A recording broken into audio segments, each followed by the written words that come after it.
The scene transitions to Building A, where Moxie is inside carrying a stack of books. She noticed Noah nearby and eyed him skeptically before asking what he was doing there. Noah responded casually, explaining that he was there to watch her teach. When she pressed further, he admitted that he wanted to learn the proper materials to teach his own students, remarking that he had slacked off for too long. Moxie scoffed at his explanation, remarking that she'd heard rumors of his insanity and that they didn't even begin to cover it. Despite her reservations, she sighed and allowed him to stay and warned him to remain silent throughout the class. As Moxie's student, Emily, entered the classroom, Moxie addressed her briskly, instructing her to sit and not mind the unexpected guest. Emily seemed unbothered and asked if they were doing rune work again. Moxie corrected her, explaining they would review her latest written exam instead. She chastised Emily for her poor performance, emphasizing the importance of understanding noble duties. Emily dismissed the exam as boring stuff, but Moxie insisted it was vital, explaining that comprehending others' perspectives was essential for carrying herself as a noble. Emily responded nonchalantly, earning Moxie's sharp rebuke to do better. Moxie went on to outline Emily's failures in detail. On the first question, an essay about who could use runes, Emily wrote only a single sentence, an answer that was both inadequate and superficial. For the second question, about rune combinations, Emily left it entirely blank, casually dismissing the need to study since she could always ask her grandmother for help. Moxie was visibly frustrated, reminding Emily that relying on her grandmother wasn't an acceptable answer. The conversation turned tense when Moxie addressed the third question, which required naming the 4 great noble families. Emily listed King, Heron, and Torin but omitted the Linwicks entirely. Moxie chastised her for this oversight, pointing out that, as distasteful as the Linwicks might be, they were still one of the great families and needed to be acknowledged. Emily argued that the Linwicks were enemies of the Torins, but Moxie countered that understanding one's enemies was essential for a noble, emphasizing that a noble's duty extended beyond just mastering runes. Noah observed the exchange silently, taking mental notes. He reflected on Emily's lack of drive compared to Todd and Isabel. While those two displayed ambition and determination, Emily seemed apathetic despite the privileges she had been born into. This reaffirmed Noah's decision to grant Todd and Isabel access to the Linwicks runes, believing they had earned it through their hard work and potential. As the class concluded, Noah lingered, prompting Moxie to ask why he was still there. He thanked her for letting him sit in, calling it enlightening. Moxie raised an eyebrow, curious about his perspective. Noah explained that it was just interesting to see things from a different angle. She smirked, remarking that while she had called him insane earlier, perhaps the more accurate term was improved. As she walked away, Noah watched her with a faint smile, admitting to himself that he liked her. In the hallway, Noah bumped into 2 finely dressed figures. The collision startled him and he toppled over. One of them snapped at him to watch where he was going, while Noah quickly apologized, asking if they were all right. The taller figure sneered, dismissing him as an embarrassment and urging his companion, Edward, not to associate with him any further. Edward complied, casting a disdainful glance at Noah before walking away. Left behind in the hallway, Noah's thoughts churned. The word embarrassment struck a nerve, suggesting a personal connection between these individuals and Vermil. Determined, Noah resolved to uncover Vermil's family and connections before someone from that past could turn on him, perhaps with a knife to his back. In the scorched acres, Isabel braced herself as a slasher dashed toward her. She quickly ducked, narrowly avoiding its attack, and called out to Todd. He snapped his fingers to activate his rune and, at her signal, stepped onto her shoulder, launching himself into the air. Todd landed a powerful punch on the slasher's face, stunning the creature. Seizing the opportunity, Isabel swiftly sliced it in 2, following up with a final strike that severed its head. Noah, floating on his sword nearby, observed their teamwork with approval. He remarked on their rapid progress, noting that soon they might not need to rely on each other to take down enemies. Reflecting internally, he acknowledged how long it had been since his last death. His soul had finally begun to heal, and the haunting visions were subsiding. With the help of his flying sword, he could now spot chuckers from a distance, ensuring they posed no threat to his students. Whatever the Hellreaver was plotting, he silently vowed to protect them from it. Todd, energized by their victory, ran over to Noah with excitement, boasting about his precision and the power of his new Greater Fire rune. He thanked Noah for the gift, though Noah dismissed the gratitude, mindful of the potential consequences if anyone discovered he had given it to Todd.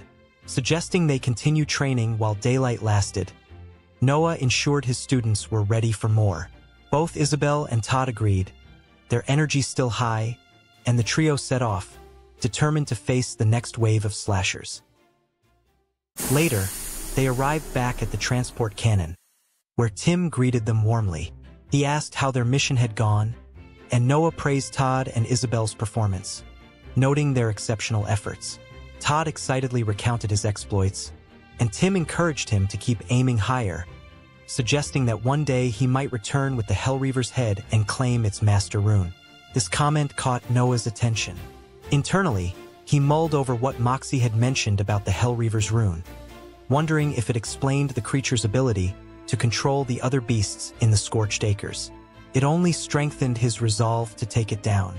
As they left the building, Noah commended his students on their progress, bidding them farewell until their next class. Todd cheerfully waved goodbye, but as they parted, he noticed Isabel seemed distant.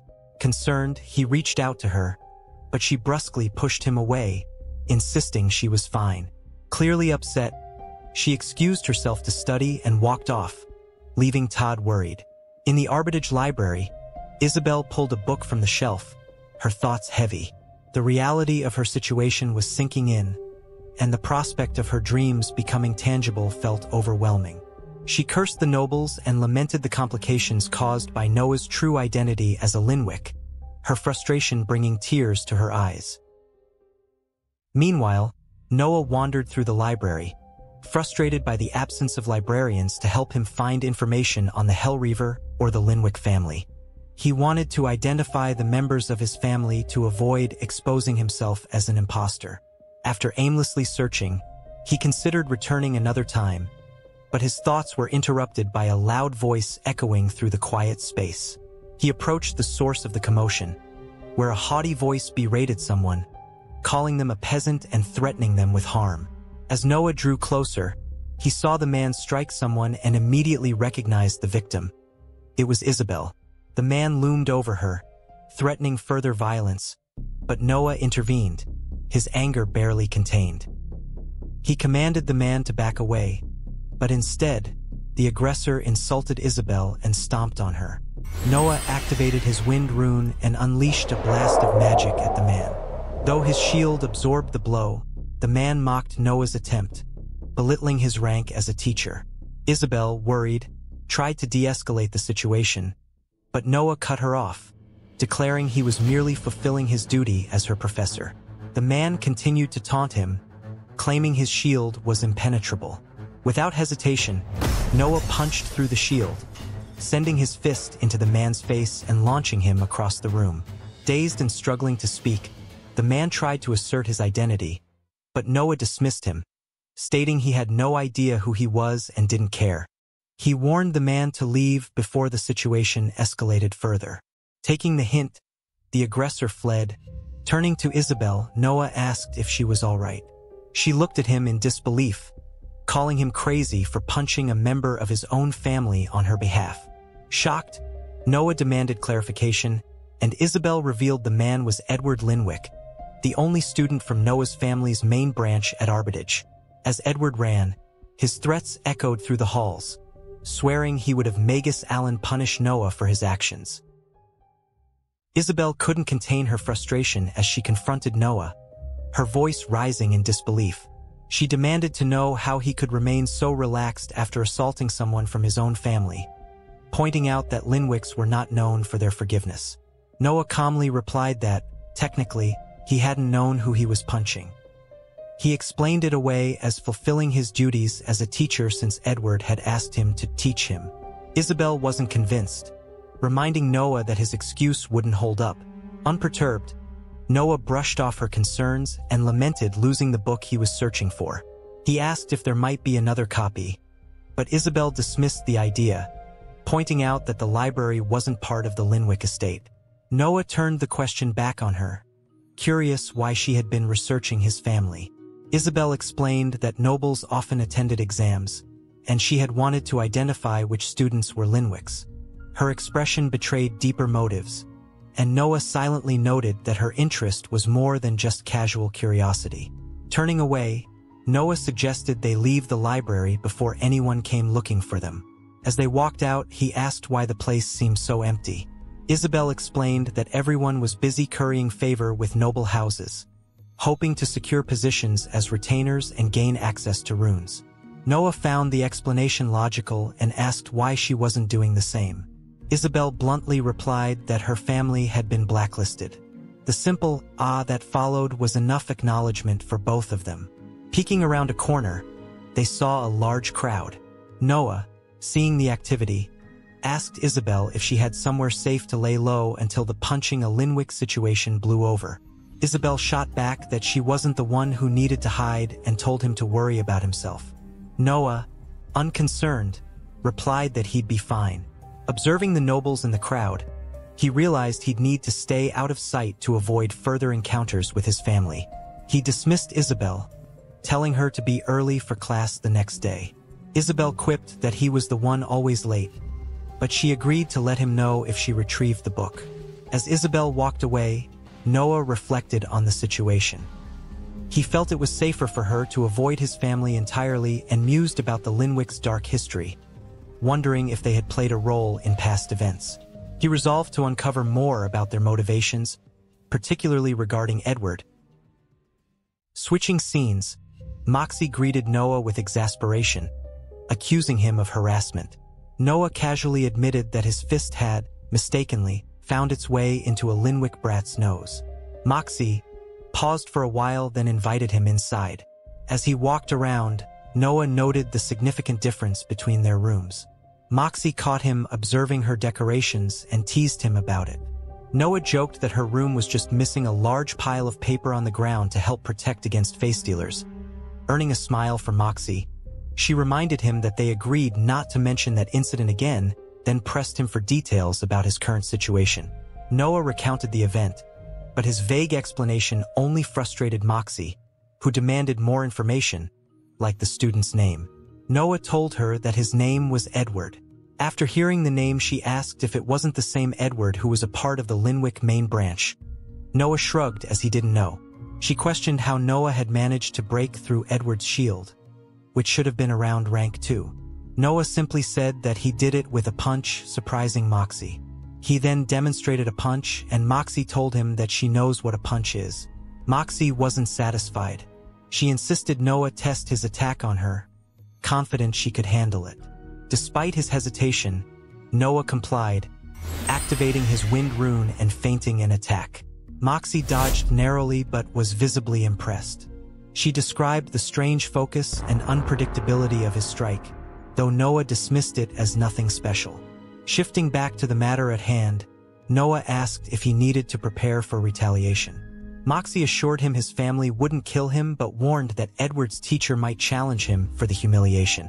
Noah was relieved, joking about his ability to handle such situations. Moxie, disappointed she couldn't participate, said that it would have been the highlight of her week. Noah asked what was stopping her from participating. She teased him, saying he was acting like a real teacher and not the pathetic worm she thought she knew, so she can't side against him as much as she would love to. When Noah jokingly asked if they were now friends, Moxie vehemently denied it and threatened violence if he mentioned it again. She promptly kicked him out of her room.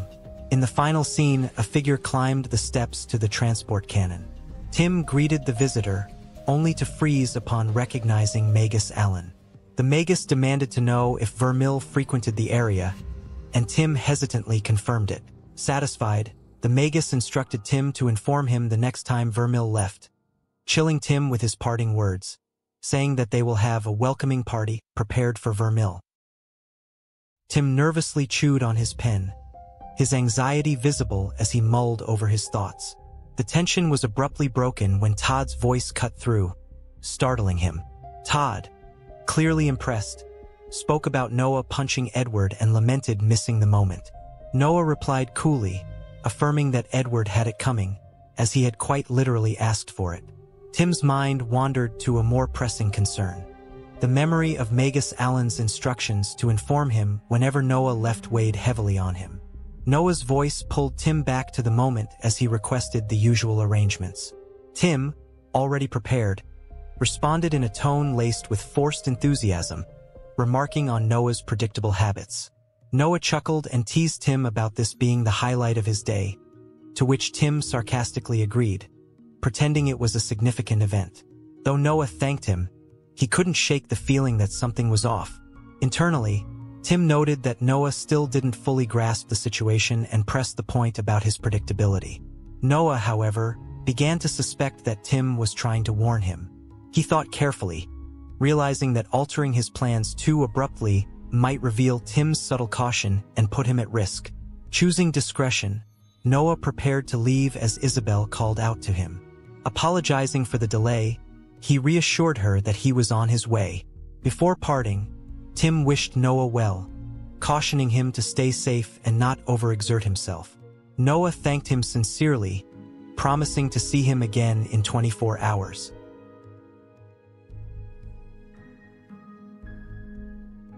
Later, Noah and his students arrived at the Scorched Acres. As he surveyed the area, a sense of unease crept over him. Someone might have been tracking his movements, and if so, they could already be waiting nearby. He resolved to stay cautious. Isabel noticed his tense expression and asked if he was all right. Noah dismissed her concern, assuring her he was fine, though his mind raced with possibilities. He considered using his vibration rune to detect breathing patterns in the air or experimenting with Sunder to create a similar effect. Todd's sudden shout jolted Noah from his thoughts.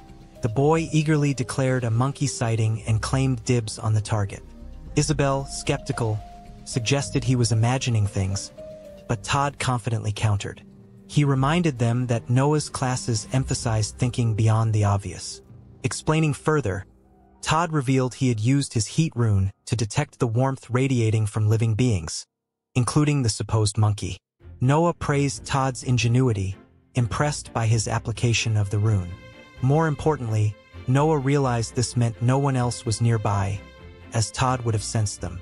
Todd, emboldened by his success, declared his readiness to start training independently. Isabel voiced concerns about the danger, but Todd argued back, reminding her of their approaching exams and her insistence on working harder. He reassured her, pointing out he had a healing potion and promising to stay close. Noah agreed with Todd, surprising Isabel. When she questioned his stance, Noah calmly stated that he wouldn't stop Todd from training alone. However, he warned him not to stray too far and to call for help if needed. Todd, brimming with confidence, accepted the terms and prepared to venture into his training. As Todd wandered off, Isabel expressed her lingering worry, citing Todd's clumsiness as a potential problem. Noah reassured her, pointing out Todd's growth and capabilities as a mage. He added that she, too, was capable. Later, Isabel activated her rune, pulling the blue sword out and took down a monkey in the forest. The creature fell, and she steadied herself amidst the quiet tension of the woods. Noah, observing her, broke the silence, stating that she would need to grow accustomed to something. When she asked what he meant, he explained that fighting while worried about someone was something she'd have to get used to. Isabel dismissed his remark, insisting that she was fine and only concerned about her classmates' safety. Noah, unimpressed, pointed out the lack of sincerity in her answer. Frustrated, Isabel snapped at him, denying any deeper connection and insisting Todd was just her classmate. Noah pressed her further, suggesting her words lacked meaning and that any unresolved feelings between her and Todd were her own to work through. He clarified that his role was simply to make her stronger. Isabel defensively claimed that she and Todd had no issues and got along well. Noah challenged her, sarcastically noting her earlier insistence that they were just classmates. Growing exasperated, Isabel asked if there was a point to the conversation. Noah explained plainly that she was being defensive about something that didn't need defending, at least not from him. When Isabel hesitated and asked how she could stop caring, Noah told her she didn't need to stop caring. She just had to learn to live with it. He reflected inwardly that, for him, it was easier since everyone he ever loved was already long gone. Isabel admitted that she understood what Noah was saying but found it difficult to accept. She added that, in any case, she and Todd were just classmates, likely to go their separate ways after the year ended. Noah sarcastically pointed out her history with Todd, referencing their connection when he was 8, and said that he didn't know that passing his class meant she had to end a lifelong relationship. His remark drew an irritated response from Isabel, who tried to argue, only to be interrupted when Noah suddenly froze and told her not to move. Noah's voice turned sharp as he told her to be quiet. He noticed something nearby but assured her it hadn't seen them yet. Preparing himself, Noah declared he would handle it. Activating his ash rune, he fired a precise attack at the lurking chucker, confident it would take the creature down in a single strike. However, as the projectiles hit their target, Noah realized something unsettling. The chucker was already dead. His body lay lifeless, its flesh ripped apart. Confused, Noah wondered what kind of predator would kill in such a brutal manner and leave the body behind. The answer was chilling. A predator that killed for sport. Alarmed, Noah grabbed Isabel and announced they were going back to find Todd. As they ran, Isabel's concern grew, and she asked if Todd was okay. Noah reassured her, reasoning that they would have heard something if Todd were in danger. Internally, though, his worry deepened. If Todd hadn't had time to react, the situation could be dire. Noah berated himself for letting Todd go off alone. When they reached Todd, relief washed over them as they saw him standing triumphantly amidst the chaos. Todd excitedly declared his success, boasting about killing a dozen monkeys. Noah let out a breath, relieved that Todd was unharmed, and pointed this out to Isabel. However, Isabel's gaze shifted, her expression turning tense. She pointed ahead and, with confusion in her voice, asked why there were two of him. Noah's eyes snapped to the figure she indicated. Standing there, a person identical to him looked equally shocked at the sight of Noah. Noah stared in disbelief at the figure before him, another version of himself. His mind raced through possibilities, wondering how such a thing could exist. If this happened every time he died, it didn't add up, as he had seen his own corpses before. Then the realization hit him like a thunderbolt. It wasn't him at all. It was a face stealer. Memories of the newspaper headline, "Face Stealers," flashed in his mind. "What the hell is going on, teacher man?" Todd asked, confused by the situation. Isabel, sensing danger, activated her rune and prepared for a fight. Noah knew he couldn't reveal the truth without exposing his secret about how the face stealer had taken his body. That left him with only one option. Clearing his throat, Noah awkwardly claimed it was all part of a special project he'd been working on. A unique rune combination that had allowed him to create a clone of himself. The face stealer, nervous but quick on its feet, gave a thumbs up to back up Noah's claim. Isabel, skeptical, questioned if cloning was even possible. Todd, on the other hand, was thrilled and asked if Noah could teach him how to do it. Noah deflected, insisting it was a secret. Whispering to the face stealer, Noah threatened it, warning that he'd vibrate its brain into pudding if it made any wrong move. When Isabel asked which of them was the real Vermil, both Noah and the face stealer answered simultaneously, "Me." Noah intensified his threat, and the face stealer pointed to him, confirming he was the original. Noah shrugged it off, blaming his clone's poor sense of humor. Isabel reluctantly accepted the explanation, though she admitted it was terrifying. Both students promised to keep the secret, and Noah excused himself, dragging the face stealer away for a private chat. Once alone, Noah turned on the face stealer, demanding to know why it was in his body. The face stealer was equally bewildered, claiming it was impossible for Noah to be alive when it had his body. Noah clarified it was one of them, referring to his unique situation. The face stealer, sensing danger, tried bargaining for its life, arguing that if Noah killed it, his students would grow suspicious. Noah dismissed the excuse, but the face stealer pointed out that maintaining secrecy about his abilities meant he couldn't afford to kill it. Noah still refused to let the creature roam free, fearing it would tarnish his reputation even further. In an unexpected twist, the face stealer revealed it didn't need to eat humans. Noah paused for a moment, his expression caught between confusion and disbelief. The face stealer declared that it didn't need to eat humans. Instead, it could survive on other types of meat. This revelation only deepened Noah's suspicions.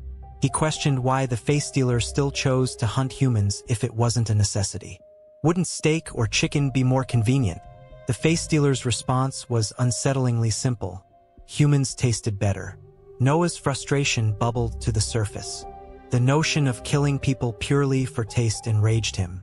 The face stealer, undeterred, argued that human flesh was far superior to anything else, claiming Noah wouldn't understand unless he tried it himself. Noah shut down the argument with a sharp retort, making it clear that he intended to kill the creature regardless of its reasoning. Sensing its life was at stake, the face stealer attempted to bargain. It offered to give up eating humans if that was the price for survival. Noah remained skeptical, questioning how he could trust a creature like this.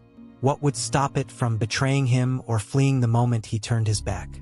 The face stealer tried to lighten the tension by joking about changing its form into a cow, dog, or bird, insisting that birds were cool. But Noah wasn't amused. He pointed out that even in another form, it could still cause harm. The face stealer sighed in exasperation, lamenting its misfortune in encountering Noah, someone capable of returning to life, pleaded for reason, admitting it didn't want to face the great beyond. Noah responded bluntly, saying the afterlife wasn't as bad as the creature feared. Mostly a lot of waiting in his experience. But his patience was wearing thin, and he warned the face stealer that time was running out unless it could offer a compelling reason for him to spare it. The face stealer struggled to come up with a solution, stammering in desperation. Finally, Noah declared that its time was up. Surprisingly, he admitted that the face stealer seemed almost nice, which felt odd to say to a bloodthirsty cannibal. The face stealer, grasping for a lifeline, shouted that it would swear on its runes. Noah reacted swiftly, almost attacking it with a projectile, and mocked the idea of a simple promise being its best offer. But the face stealer explained that a rune oath was binding. If it broke the oath, its runes would shatter. Intrigued, Noah decided to test the concept. He swore an oath on his own runes, vowing to kill the face stealer if it didn't follow his exact instructions for the next minute. To his astonishment, chains wrapped around his runes, confirming the oath's validity. He marveled at the unexpected success and then demanded the face stealer swear its own oath, warning that he wouldn't offer a second chance. Reluctantly, the face stealer agreed. It swore not to hunt or eat humans, to work with Noah until they mutually agreed to end the oath, and to act in both of their interests during that time. In return, Noah would help it gather runes. After considering the terms, Noah found no glaring loopholes and accepted the deal, noting to himself that perhaps this could turn into a fruitful partnership. They sealed the agreement with a handshake, and the face stealer sighed in reluctant acceptance. Noah remarked that cooperation was better than death. Returning to his students, Noah was met with curious gazes. Todd was the first to speak, asking where Noah had been. Before he could finish, Isabel interrupted, asking about Noah's clone. Noah quickly fabricated a story, claiming he had sent the clone to investigate the mutilated Chucker corpse they had discovered earlier. Isabel shared her thoughts on the matter, suggesting the corpse had been killed by a human. Todd, however, wondered if it might have been another monkey. Noah deflected the discussion, urging them to prepare as their time in the forest was almost up. Isabel noticed his tone and asked why he sounded worried.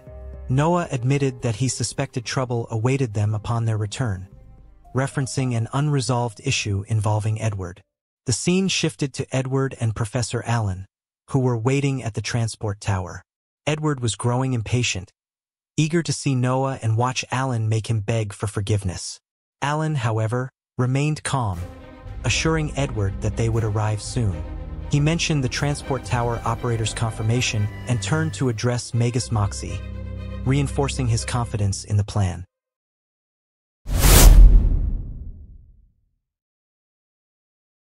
After returning from the scorched acres, Noah stepped outside only to find Magus Allen and Edward waiting for him. Allen wasted no time, accusing Noah of having an altercation with his apprentice. Noah, unfazed, claimed ignorance and explained that Edward had merely requested his tutelage, which he provided.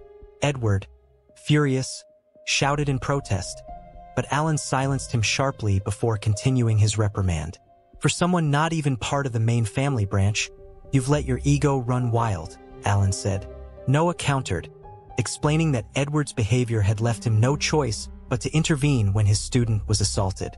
Allen dismissed the claim, asserting that it wasn't Noah's place to discipline Edward, regardless of the situation. Noah quipped that by stepping in, he had spared Allen the embarrassment of apologizing for his apprentice's actions. Edward, still indignant, demanded that Allen take action against Noah, calling him an embarrassment to the Linwick name.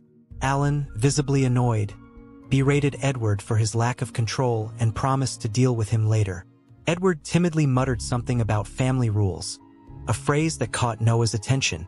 Allen explained that an affront to Edward's honor couldn't be ignored, but Noah cut to the chase, asking what they wanted. Edward immediately demanded a duel. Magus Allen dismissed the idea of a duel, declaring it inappropriate for the situation. Instead, he demanded that Noah bring his student, Isabel, forward, as the incident involved her, Edward, and Noah. Noah refused outright. When Allen pressed him, Noah firmly reiterated his refusal.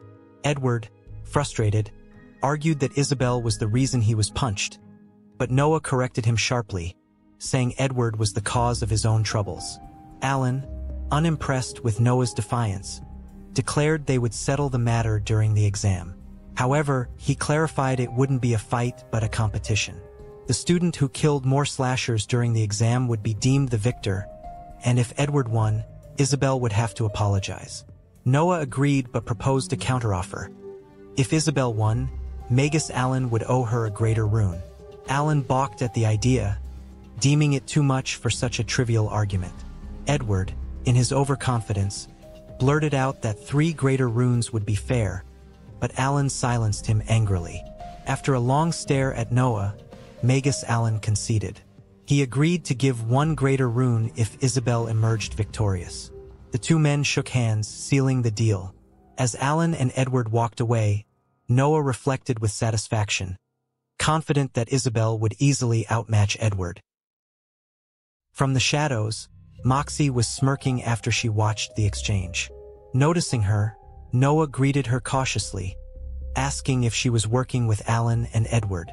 Moxie dismissed the idea, claiming she had only come to watch Noah get beaten up, which would have been the highlight of her week. Before leaving, she wished him luck at the exam, advising him not to get hurt.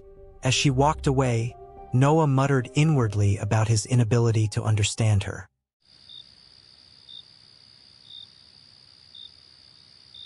Later that night, Noah tossed and turned in his bed, struggling to sleep.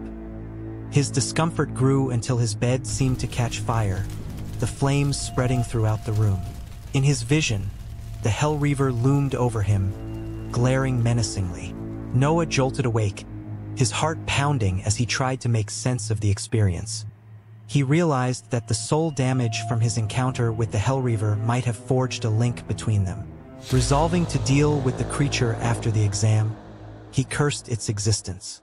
The next morning, Noah soared through the skies on his flying sword, reveling in the progress he was making. However, his confidence was short-lived as he crashed into a tree, tumbling to the ground with a bleeding nose. The face-stealer peeked out from behind the tree, chuckling at his misfortune. Noah snapped at it, telling it to stop mocking him and to change into a less unsettling form instead of puppeteering his corpse. The face-stealer defended itself, explaining it had spent weeks consuming Noah's body to memorize its every detail, allowing it to recreate it flawlessly. Noah admitted it was an improvement but wasn't sure why. When the creature opened the briefcase Noah had handed over, it complained about the chosen contents, throwing the case aside. Noah dismissed its complaints, pointing out it was all he could manage to gather. Inwardly, he avoided thinking too deeply about the origin of the items. Noah reflected on how strange it was that this face stealer could hold coherent conversations, unlike what he had heard about its kind. Something about it felt different. The creature interrupted his thoughts, asking what form it should take. Noah responded indifferently, telling it to choose within reason. He then asked if it had a name, expressing his reluctance to keep calling it face stealer. The creature suggested Tree, which Noah found amusing but unfit for a human name. Inspired, he proposed Lee, short for Leaf. The face stealer accepted the name and prepared to shift forms. Lee warned Noah that it would be vulnerable during the transformation and asked him to handle any monsters that appeared. As Lee's body began to shift, the sound was horrifying. Bones cracking and flesh reforming. Noah cringed, muttering about the grotesque noise. When the transformation was complete, Lee seemed relieved, commenting on how uncomfortable Noah's body had been. Noah, however, was stunned by Lee's new form.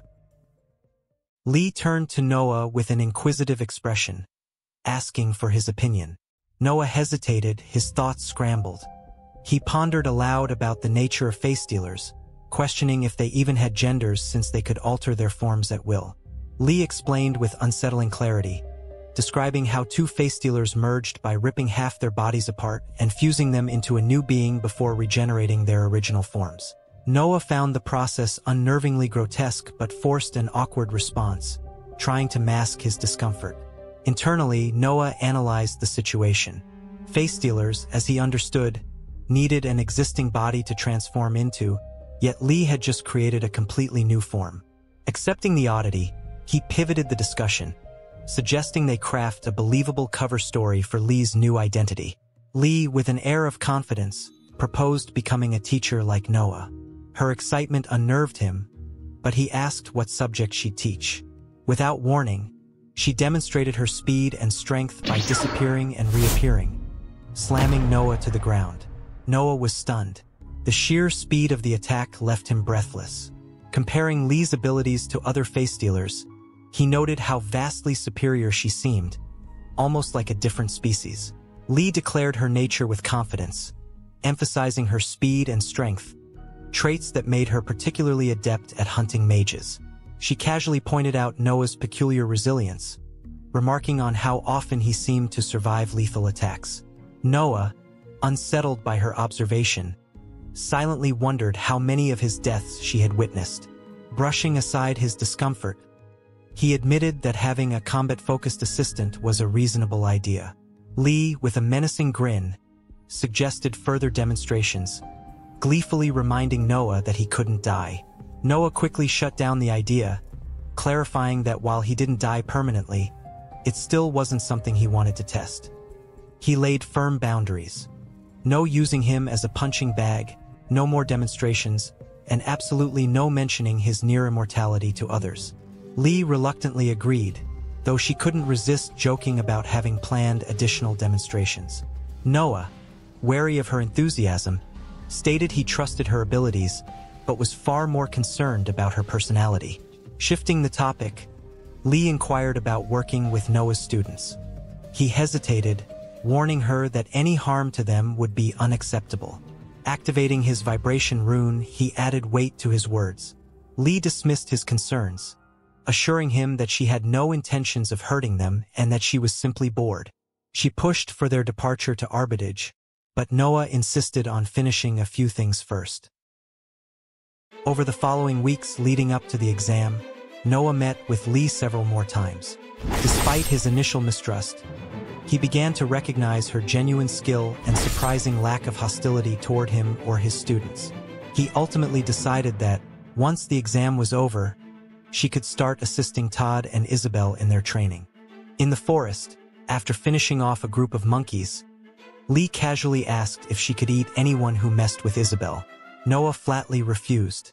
He continued reflecting on his preparations, noting how his runes were growing in power as he replaced another wind rune with a vibration rune. Yet, exhaustion plagued him. The Hell Reaver haunted his dreams, ripping him from sleep nightly. By day, it lingered at the edges of his vision, as though deriving amusement from his torment. His days blurred together in a haze of adrenaline and fatigue until, finally, the morning of the exam arrived. Anticipation filled Noah as he prepared for the day. He couldn't wait to see Isabel wipe the floor with Edward, and was particularly eager to witness the look on Magus Allen's face. His thoughts were interrupted by a knock on his door, startling him at such an early hour. He called out, asking who it was, and a voice replied with a remark about how few people ever bothered speaking to him. When Noah opened the door, he was surprised to find Moxie. Her expression was sharp as she immediately confronted him about the drastic changes in his behavior. She noted how he had suddenly gained strength, intelligence, and the respect of his students, all of which were uncharacteristic of the Vermil she had known.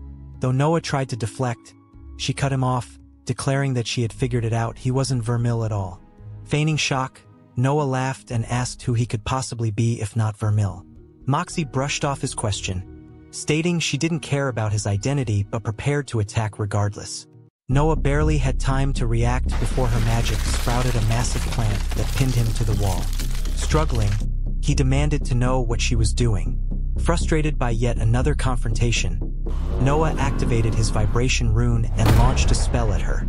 Moxie blocked his attack effortlessly, mocking his decisiveness and pointing out that Vermil would never have had the nerve to fight back. As they clashed, Moxie berated him further, explaining how she had been Vermil's mentor and could easily see through the facade. Noah, realizing she wouldn't back down, used a move he had learned from Lee, kicking her in the face and slamming her to the ground. The two stared each other down, Noah's rune glowing as Moxie pointed a sharp thorn at his head. Both paused, acknowledging a stalemate. Noah stated the obvious, calling their encounter a mutual loss. Moxie, unfazed, scoffed at the idea, confident that his magic couldn't break her shield. In response, Noah pointed toward his flying sword, sending it speeding toward her head. Moxie flinched, startled by the sudden attack. She stared at him, disbelief flickering across her face. Was he really about to stab her?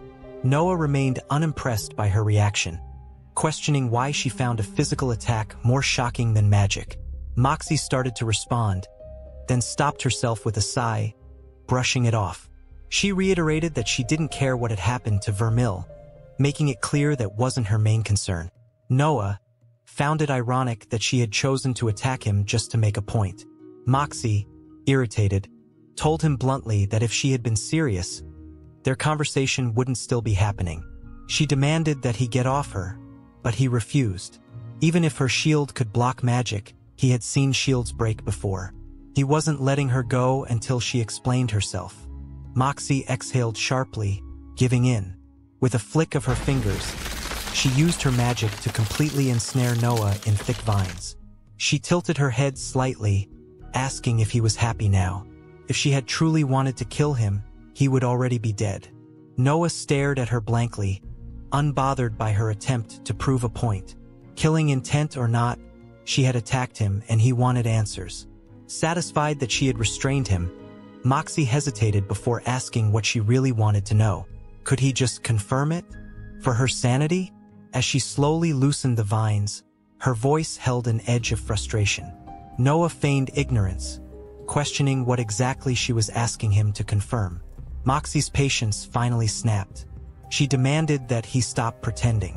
They both knew the truth, he wasn't Vermil. Noah tilted his head, amusement flickering in his expression. If that were the case, he mused, then why did his name tag still say Vermil? Moxie groaned, exasperated by his refusal to be direct. Giving up on the topic, she decided there were more pressing matters to discuss. She reached into her coat and handed Noah a file.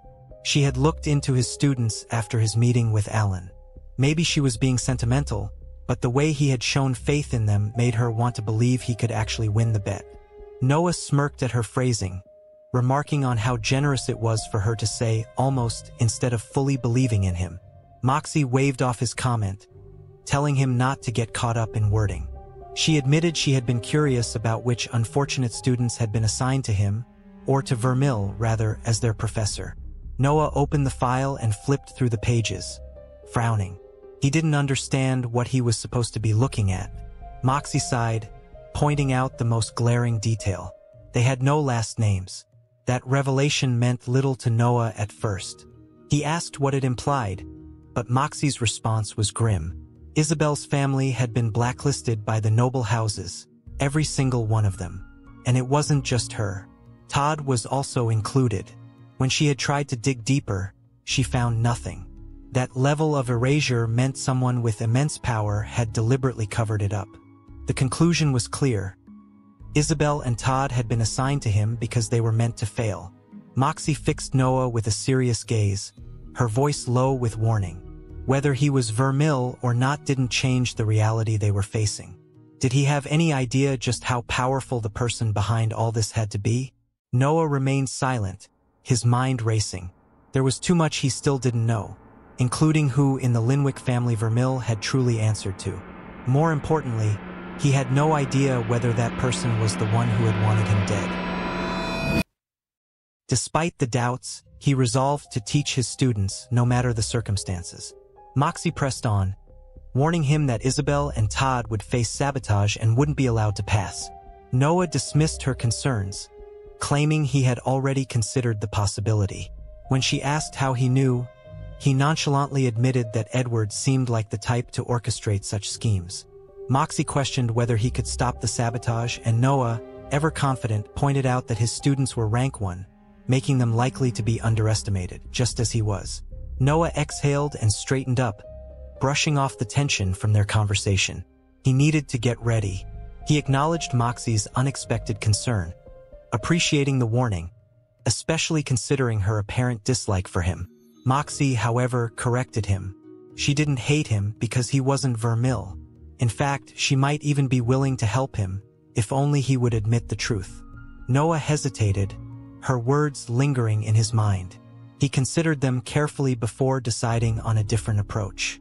Instead of answering directly, he posed a question. He asked Moxie to picture a ship. She responded with mild skepticism but agreed to humor him. Noah continued, painting a scenario in which the ship embarked on an adventure, battling pirates, enduring a storm, and eventually crashing into jagged rocks. With each hardship, the crew repaired it, replacing broken and worn-out parts until, over time, not a single original piece remained.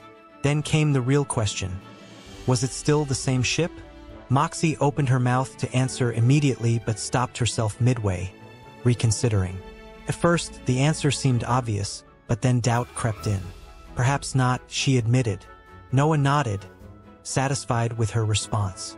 Many debated the question, but he found himself agreeing with her. Moxie, intrigued, posed her own question.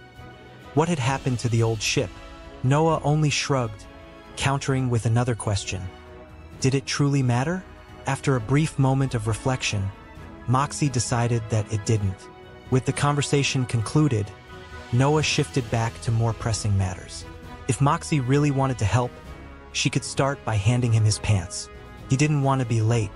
Moxie gave them to him with an amused smirk, remarking that perhaps it was time he started repairing his reputation. Just as Noah grabbed them, the door suddenly burst open, and Richard barged in, loudly announcing that he was there to collect him for the exam. His words cut off abruptly as his eyes landed on the scene before him. Moxie, standing there, handing Noah his pants. A deep blush spread across Richard's face as silence filled the room. Noah and Moxie, equally caught off guard, froze for a moment before Noah quickly slammed the door shut in Richard's face. There was a pause before Noah sighed. He turned to Moxie with a dry expression, asking if Richard had any hope of keeping his mouth shut. Moxie didn't hesitate. Richard was the biggest loudmouth on campus. Noah groaned, already imagining the rumors that would spread. So much for fixing his reputation. The scene shifts to the scorched acres, where the students had gathered for their exam. Magus Tenfort stood before them, his voice ringing out over the crowd as he introduced himself as their proctor for the day. He assured the students that the area had been scouted and was clear of any significant threats, with only the occasional slasher within several miles. However, if anything more dangerous managed to slip through, nearby professors would be responsible for delaying it until he arrived.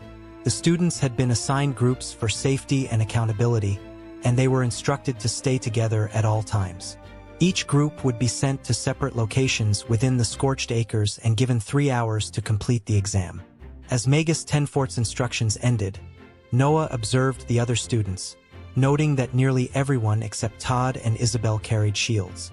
With the formalities complete, Magus Tenfort raised his hand and sent a flare of magic shooting into the sky, signaling the official start of the exam. Before the groups dispersed, Magus Allen turned to Noah with a taunting smirk, questioning if he was already nervous. He suggested that if Noah wanted to admit defeat now, it would save him the trouble later. Noah, however, was unfazed, instead wondering if Edward planned to rely on his shield as a crutch. Magus Allen dismissed the remark, asserting that Edward, unlike Noah, was a valued member of the Linwick family.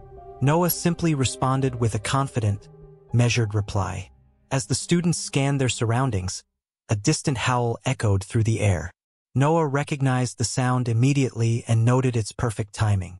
A slasher emerged, dashing toward the group. Todd was the first to react, eager to claim the first victory for himself. He declared that taking down just one slasher would be enough to pass, and he was willing to let the others handle the rest. However, just as he prepared to attack, Edward suddenly pushed him aside, forcing his way forward. Edward barked at Todd to move, insisting that the fight belonged to him now. Todd protested, angry that his opportunity had been stolen, but Edward dismissed his complaints, saying he had taken too long to act. Activating his rune, Edward summoned his water magic and struck at the slasher. However, the attack lacked the necessary power, and the creature retaliated. Todd, still watching the fight, shouted for Edward to dodge, warning that the slasher was about to land a hit. Edward, instead of dodging, smirked as his shield activated. The magical barrier absorbed the creature's attack, allowing him to continue his assault uninterrupted. Noah and Magus Allen observed the fight closely. Magus Allen used the opportunity to reinforce his point, questioning whether Noah could now see why his student was at a disadvantage. Noah, however, remained quiet, more focused on analyzing Edward's shield. He noted that while it could block physical attacks, it required an intentional action to do so, much like Moxie's vines. In contrast, its defense against magic appeared to be automatic. This was useful information. Despite the strength of Edward's shield, Noah knew that it couldn't block attacks indefinitely. He continued to watch as Edward struggled to finish his fight when another howl echoed through the air. Isabel's voice carried her concern. Another slasher had appeared. Noah immediately turned to Todd, reminding him that this one was his to handle, since Edward was still occupied. He made a playful remark about Edward's ineffective attacks, teasing that he was merely tickling his opponent to death. Edward, momentarily distracted, turned to protest, but Magus Allen quickly snapped at him to stay focused. Noah then urged Todd to make his fight more elegant, prompting Todd to step forward with confidence. The slasher roared at him, but he reacted swiftly, striking it in the face with a fireball. He recalled the lessons Noah had taught them, emphasizing that if one could predict an opponent's actions, victory was assured.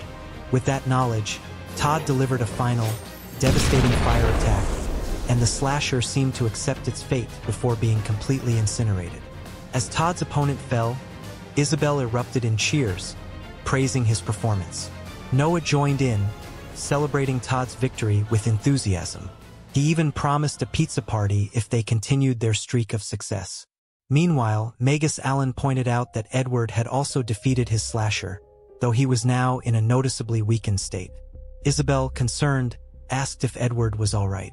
Edward, despite his exhaustion, struggled to speak, barely managing to acknowledge his victory.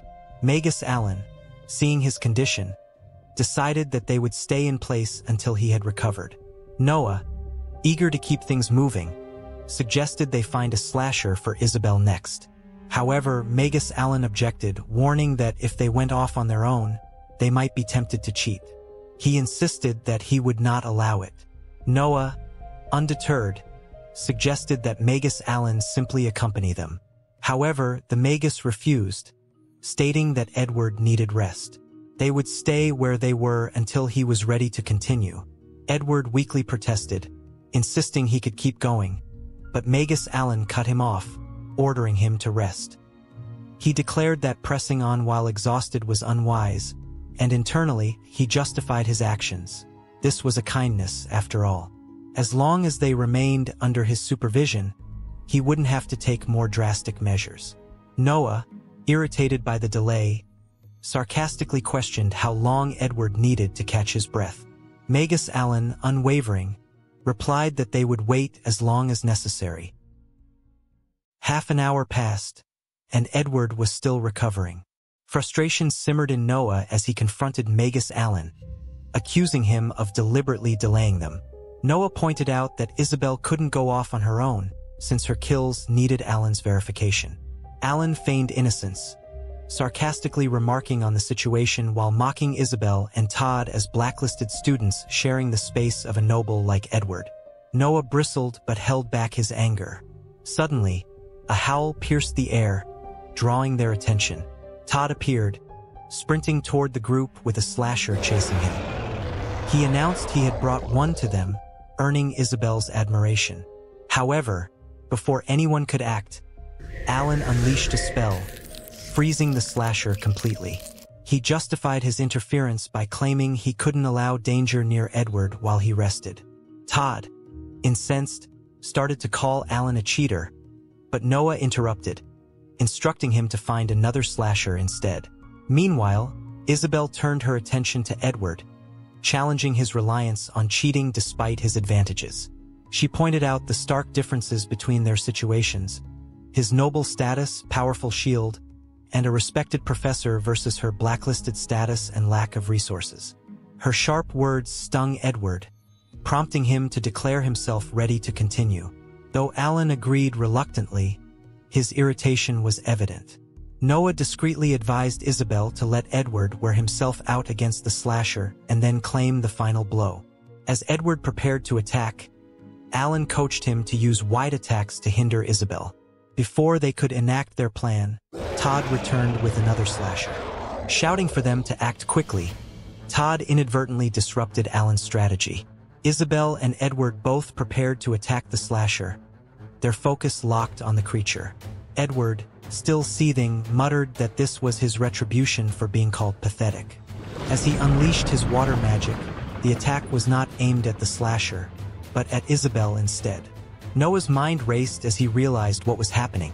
Panic surged through him as he assessed the situation. He wouldn't reach her in time. There was nothing he could do. Just as the attack closed in on Isabel, Lee dashed forward with incredible speed, grabbing her and pulling her away from its path. In the same fluid motion, Lee struck the slasher down, hurling both Isabel and the creature in the same direction. Isabel, still processing what had just happened, tried to make sense of it. For a moment, she questioned it.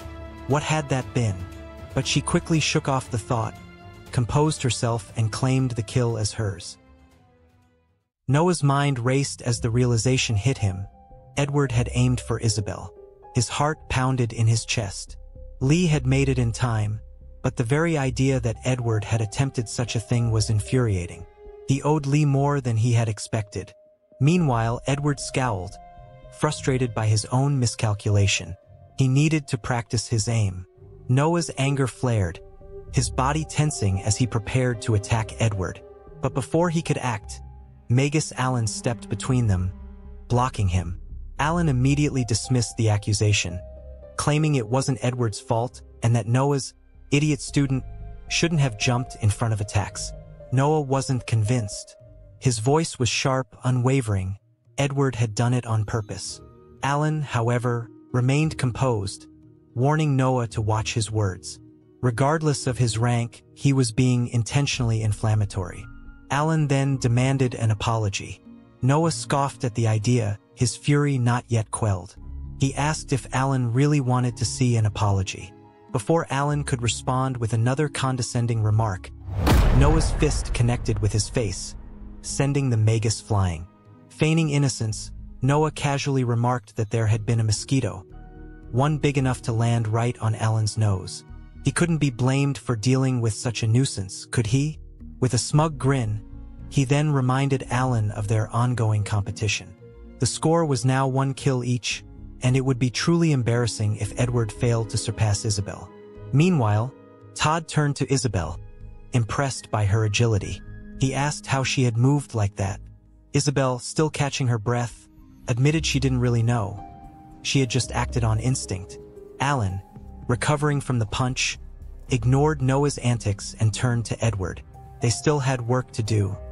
He asked if Edward was ready to continue, to which Edward quickly affirmed. Noah, shifting his attention back to Isabel, congratulated her on passing. But now their focus needed to be on winning the bet. Isabel, determined, assured him she had no intention of losing. Todd, still oblivious to the earlier scuffle, noticed the blood on Magus Allen's face and asked what had happened. Noah simply replied saying it was a big mosquito. Then he ushered them onward. The competition began. Isabel and Edward both started at 1 kill each. Isabel quickly gained the upper hand, taking down another slasher and pulling ahead with a score of 2-1. As she engaged another, Todd created a distraction that gave her the opening she needed, increasing her lead to 3-1. Edward, growing desperate, found a target and prepared to strike, but Todd swooped in at the last second and finished it off before he could land the blow. Isabel continued her streak, climbing all the way up to 5 kills, while Edward remained stuck at 1. Todd and Isabel celebrated their victory, much to Magus Allen's growing frustration. By the time the competition was over, the final tally was 7 kills for Isabel and only 1 for Edward.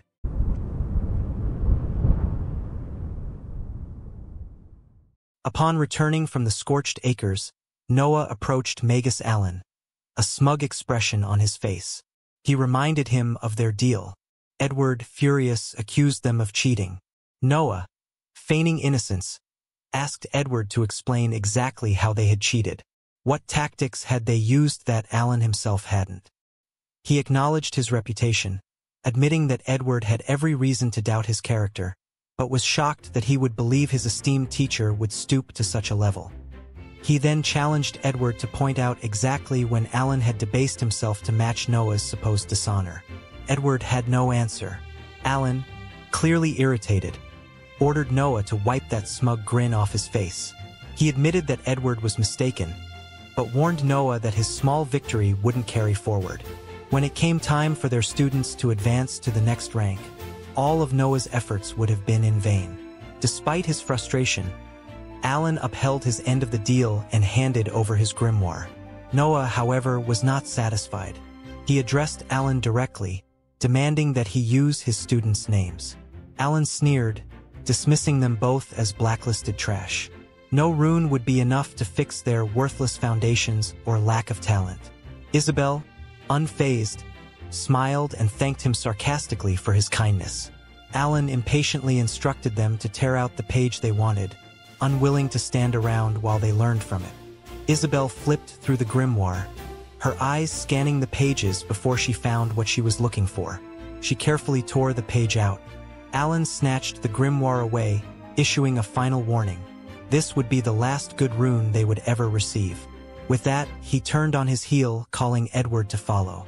Edward hesitated for a moment before quickly obeying. As they left, Todd cheered in excitement, still riding the high of their victory. He couldn't believe it, they had actually won the bet. Isabel, still in disbelief, echoed his excitement. Noah, proud of both of them, congratulated them for their efforts. He promised a party in their next class to celebrate. Until then, they were dismissed. Before they left, Noah turned to Isabel, his curiosity piqued. He asked what rune she had chosen. As they eagerly looked down at the page, anticipation filled the air. The scene shifts to a trash can overflowing with pizza boxes. Todd, still enjoying the aftertaste of their meal, expresses his gratitude, thanking Noah for the food and something else unspoken. Isabel chimes in, clarifying his words before correcting herself, acknowledging that Noah had been less than ideal before but had redeemed himself over the last month. She emphasizes that their thanks were primarily for that time. Noah, taken aback but amused, waves off the gratitude, reminding them that their hard work brought them this far. He hopes they enjoyed their pizza, or rather, their tomato pie party, and advises them to take the next few days off for a well-earned rest. Meanwhile, Moxie, lounging at Noah's desk, seizes the moment to redirect their previous conversation. She presses him, eager to continue. Noah sighs, calling her impatient and sarcastically suggesting she plan her own party next time. Unbothered, Moxie dismisses the idea, arguing that stealing his was far more convenient. Noah mutters a remark about her laziness, which she counters with a playful smirk, calling it innovation. Relenting, Noah agrees to entertain her questions but sets a condition, question for question. Moxie immediately jumps in, challenging him to at least explain why he chose to remake himself, even if he refuses to admit he isn't Vermil. Noah shrugs it off, calling it a waste of a question since he had already given his answer, self-improvement. Turning the tables, Noah asks where he can find information about his family. Moxie explains that the only book available on them is currently checked out, and the current owner isn't likely to lend it. However, if he's in a hurry, he could always request another copy from the Linwick estate. That name catches Noah's attention, and he questions how he's supposed to do that. But before she answers, Moxie insists it's her turn again. She presses further, wanting to understand how this change came about. Noah hesitates, then refuses to answer, telling her to ask something else. She scoffs but quickly pivots, questioning why he seems to know so little about everything. Noah explains that his journey of self-improvement required him to reassess everything his old self knew, to determine if he truly understood them.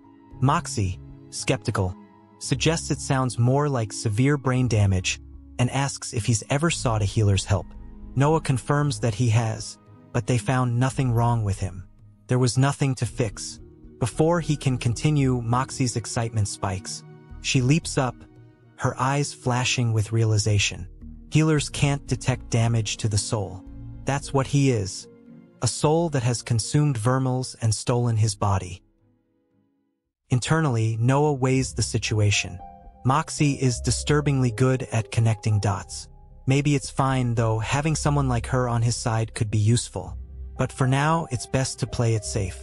Outwardly, he feigns ignorance, maintaining his stance on self-improvement rather than murder. Taking control of the conversation, Noah quickly changes the topic. He asks how rare Greater Wind runes are, stating that he needs one. Moxie sighs, explaining that in the grand scheme of Greater Runes, they aren't particularly rare. She even offers to get one for him. Noah immediately accepts, sealing the deal. She rolls her eyes at his enthusiasm, remarking that it barely qualifies as a deal but agreeing nonetheless. Moxie, however, isn't done probing. She questions why, despite his supposed journey of self-improvement, he has taken on the same tasks Vermil once did. Noah's response is simple because he's a teacher. He refuses to abandon his students. Self-improvement doesn't mean discarding past responsibilities. Moxie considers his words before nodding. Noah, still busy, suggests they continue the conversation while walking. Moxie agrees, but not without counting that as a question against him. Noah steers them back to his family, pressing for more details. Moxie scoffs, questioning how he could keep insisting he's Vermil while asking about things he should already know. Still, she relents. The Linwicks, she admits begrudgingly, are powerful. One of the strongest noble families in the Arbalest Empire. A force no one wants to cross. Noah absorbs the information before swiftly cutting the conversation short, announcing that they've reached his room. He hastily bids her farewell, clearly eager to be alone. But as Moxie begins to protest, someone appears at his door, a figure that immediately sends a sharp pain through Noah's skull. His mind fractures, vision spiraling. A A slasher? No, Lee. Lee greets him with an unsettling familiarity, remarking that she could smell him from a distance. Noah, pushing past the splitting headache, quickly rushes her inside. Moxie, alarmed and demanding answers, shouts after him, but he ignores her. Without hesitation, he slams the door in her face. Inside his room, Noah spun around and shouted at Lee, demanding to know what she was doing there and how she had even gotten inside.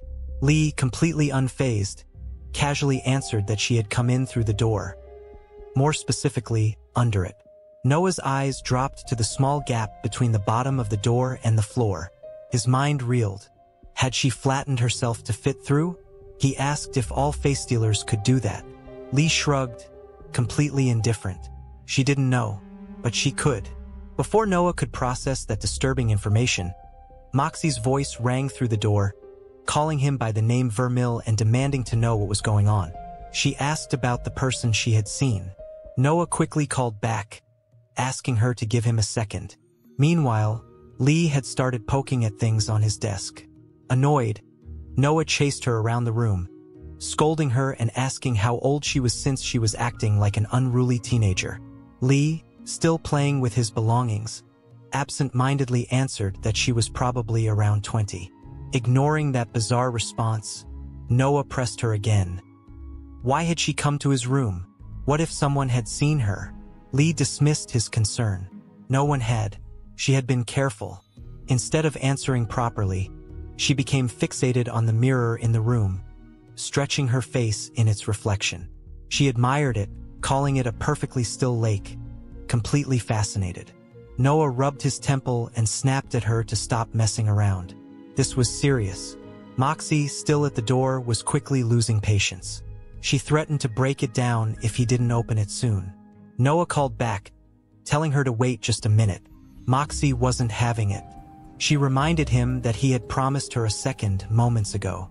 Lee, still paying no attention to the tension outside, finally got to the point. She mentioned something about the Hellreaver, something Noah apparently muttered about in his sleep. Figuring it must be important, she had come to share what she knew.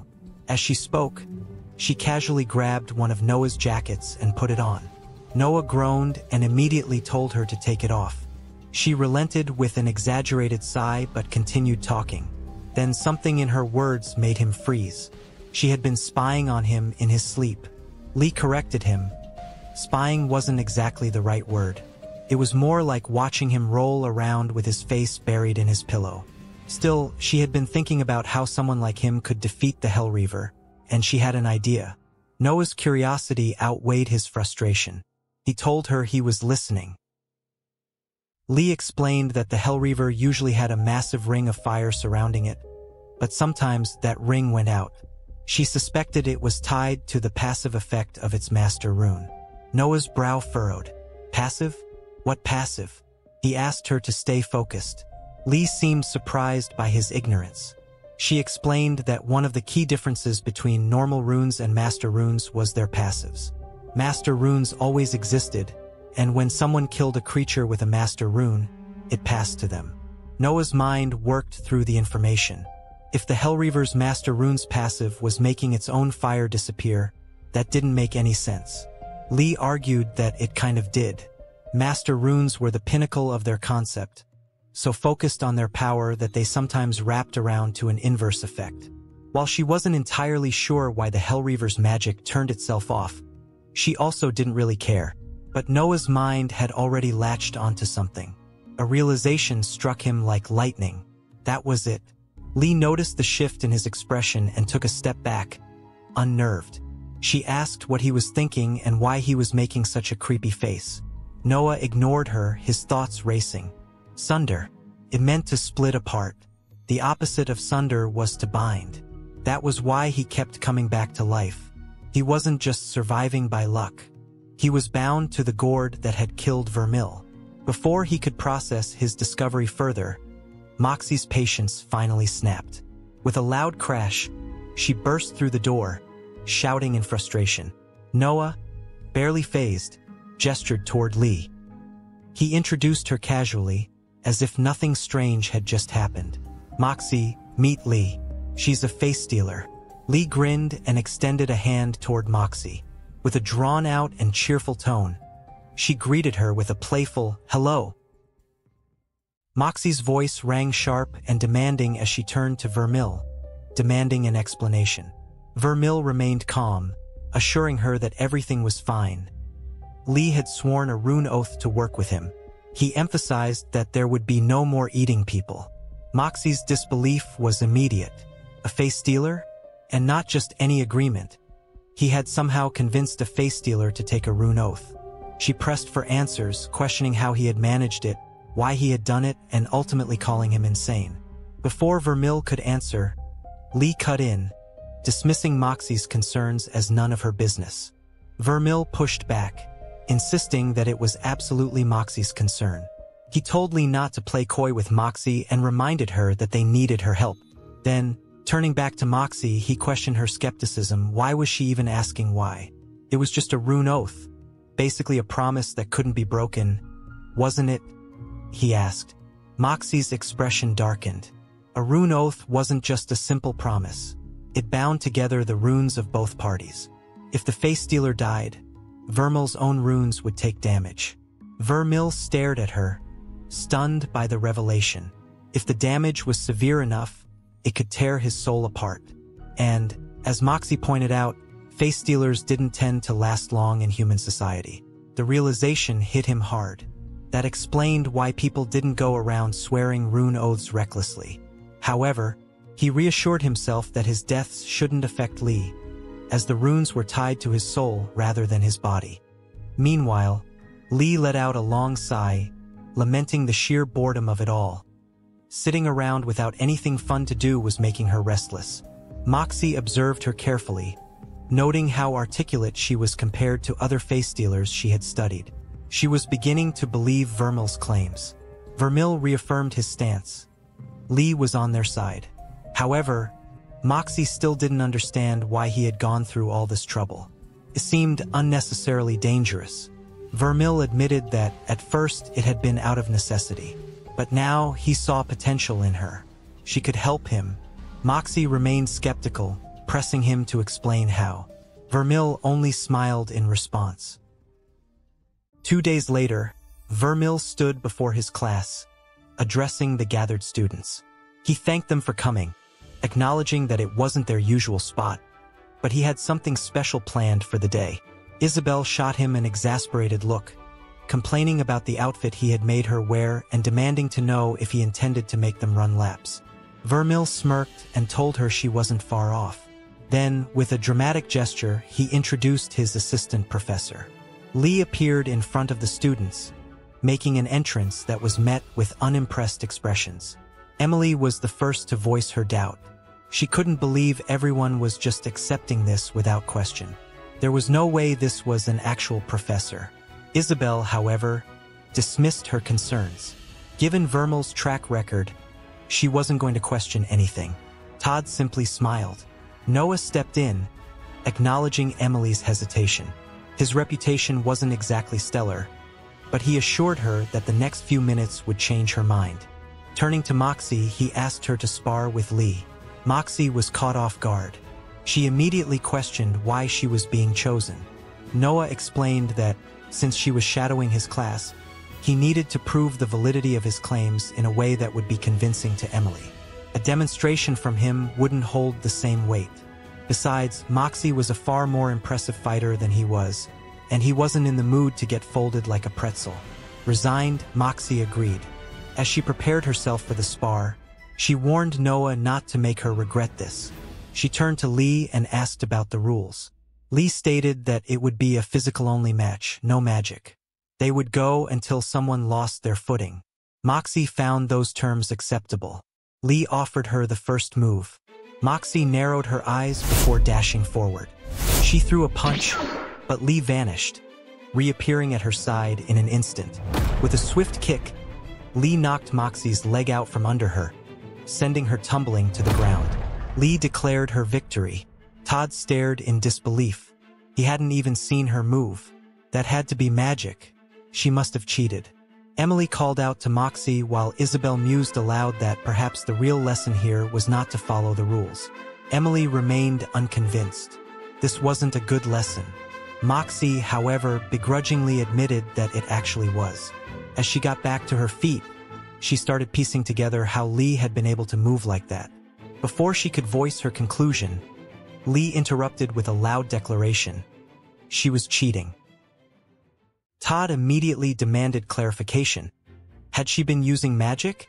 Isabel started to explain that magic could either be actively cast or imbued into something, but before she could finish, Emily connected the dots. Lee had imbued herself. Lee pointed at Emily, giving her credit for figuring it out. Moxie elaborated, explaining that body imbuements were common at higher ranks, but attempting them at rank 1 was almost unheard of. They took up a portion of a rune's total capacity, which made them restrictive for weaker or lower-ranked runes. Lee assured them that they didn't have to go all in like she did.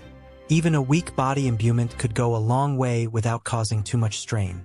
The drawback was worth it. Besides, she continued, there was more to fighting than just magic. She posed a question to the students: what was the most important trait for a warrior? Noah watched, slightly impressed. She was actually doing a good job. Maybe she could be a professor after all. Todd answered with strength. Lee immediately shot him down, calling it the wrong answer and telling him to do better. Noah sighed inwardly. She had just ruined it. Lee then revealed the correct answer: flexibility. Control over one's body was what allowed a fighter to avoid enemy attacks and land their own strikes. To emphasize her point, she folded her body with unnatural ease. Then, she announced the next lesson. She was going to teach them a special routine that they would do every day.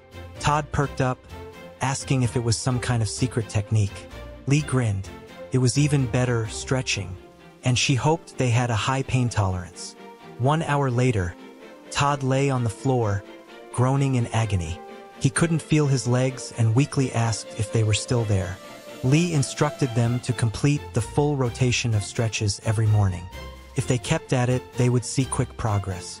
The students, still sprawled on the ground in pain, could only groan in response.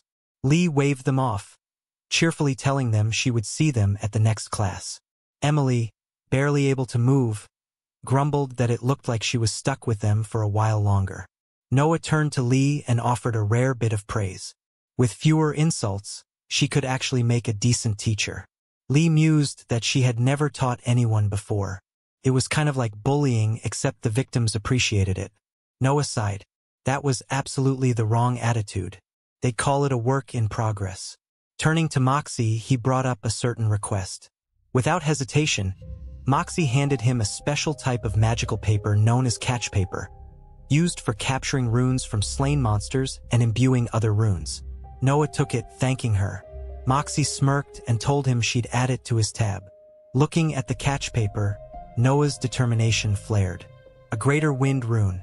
His days of torture were finally coming to an end. Once he mastered this, he had one goal in mind. Hellreaver. He was coming for it.